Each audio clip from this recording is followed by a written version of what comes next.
श्री हनुमान जन्म की कथा। राम भक्त हनुमान बल, बुद्धि तथा विद्या के स्वामी हैं। कहा जाता है कि देवताओं ने उन्हें सदैव अजर तथा अमर रहने का वरदान प्रदान किया है। यही कारण है कि कलयुग में भी उनके होने का संकेत कभी न कभी हमें मिलता ही रहता है। इनकी आराधना भगवान शिव के रुद्रावतार के रूप में की जाती है। पौराणिक कथा के अनुसार राजा दशरथ के जब कोई संतान नहीं हुई तब उनके कुल गुरु महर्षि वशिष्ठ ने पुत्रेष्ठ यज्ञ के आयोजन का परामर्श दिया। दूर दूर से इस यज्ञ में भाग लेने के लिए एक से एक विद्वान महात्मा आए तथा यज्ञ को सफलतापूर्वक पूरा किया। यज्ञ की समाप्ति के बाद उसी कुंड की अग्नि में से अग्निदेव अपने हाथों में प्रसाद रूपी खीर को लेकर प्रकट हुए और प्रसाद को राजा की तीनों रानियों, रानी कौशल्या, रानी सुमित्रा तथा कैकेयी को बांट दिया। कौशल्या तथा रानी कैकेयी ने तो अपना अपना भाग खा लिया, किंतु जैसे ही सुमित्रा ने अपने हिस्से का प्रसाद उठाया तभी अचानक आकाश से गरुड़ पक्षी आया और उस प्रसाद को अपनी चोंच में दबाकर पुनः आकाश की ओर उड़ गया।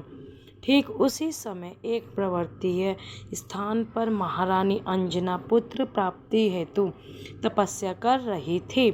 वह प्रसाद गरुड़ से छूटकर उनकी गोद में आ गिरा, जिसका अंजना को लगा कि यह उनकी तपस्या का फल है।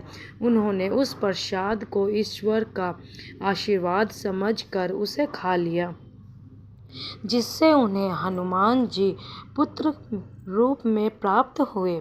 उधर सुमित्रा को निराश देखकर रानी कौशल्या तथा कैकेयी ने रानी सुमित्रा को अपने प्रसाद में से थोड़ा थोड़ा भाग दे दिया।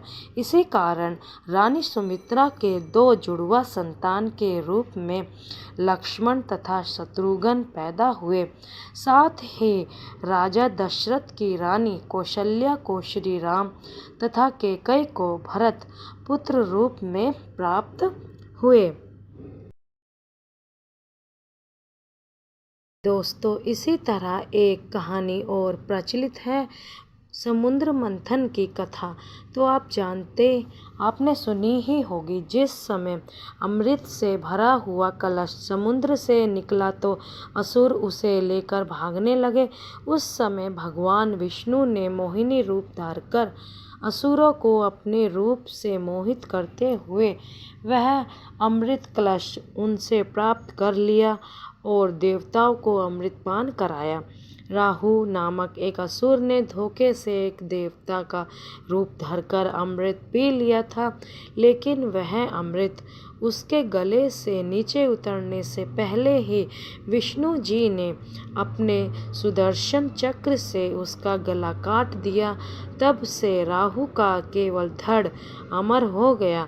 कहते हैं कि श्री हरि विष्णु का वह रूप इतना सुंदर था कि भगवान शिव ने जब यह रूप देखा तो वे भी मोहित हो गए और उनका तेज स्खलित हो गया।